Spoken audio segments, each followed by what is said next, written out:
կարևոր համեմատություն անել ու վստահ եմ մեզ լսողները ճիշտ կհասկանան։ Պատմության մեջ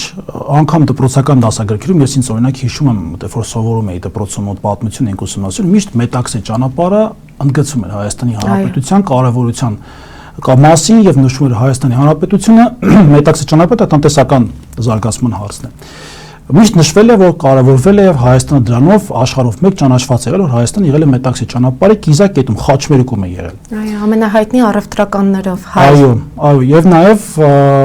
առհասարակ թարգմանչական մենք ազգ ենք եղել բաբելոնական միֆականությունից եկող եւ մի փոքր էլ այստեղ համատությունն է, որտեղ սա շատ մեծ կապ ունի ապագայի հետ։ Երբ որ այտենց միֆ կա, որ Բաբելոնը ինչու կործանվեց, սա միֆ է,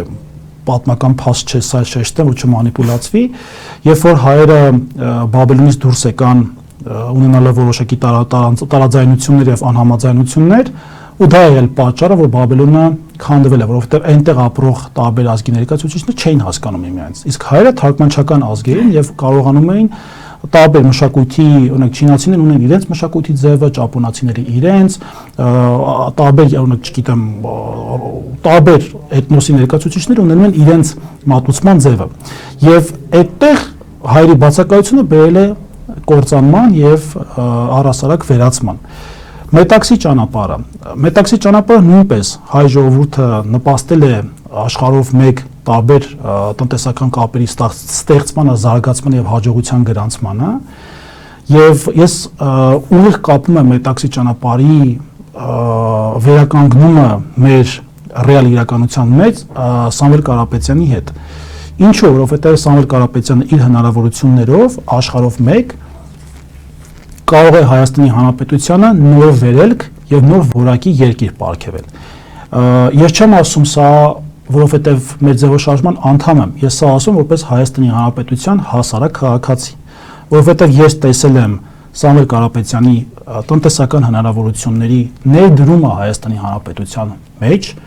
տեսել եմ ներդրումը մարդկանց սոցիալական կյանքի մեջ, տեսել եմ անհատական մոտեցում տարբեր անհատ մանցանց սովորական քաղաքացիներ, ովքեր ինչ-ինչ կարիքներ ունեցել, այդ մարդկանց կյանքը բարելավելու մեջ, տեսել եմ, որ մեր ազգի շահը ու պատիվը ամենակարևորը դրսում բարձր մակարդակով է ներկայացված եղել, որը ամենակարևորն է Մետաքսե ճանապարհը վերականգնելու համատեքստում, եւ իմ միակ, այսինքն երկու բարեմաղթանք ունեմ ու ես մեծ համոզմունք ունեմ, որ դա իրականանալու է։ Առաջինը Սամվել Կարապետյանը եւ մեր ձևով թիմը առհասարակ մեր շարժումը բերելու է Հայաստանի Հանրապետությանը Մետաքսե ճանապարհի Հայաստանի Հանրապետություն եւ երկրորդը մենք անպայմանորեն հաղթելու ենք Նիկոլ Փաշինյանին ու անելու ենք դա էլ մեր ձևով։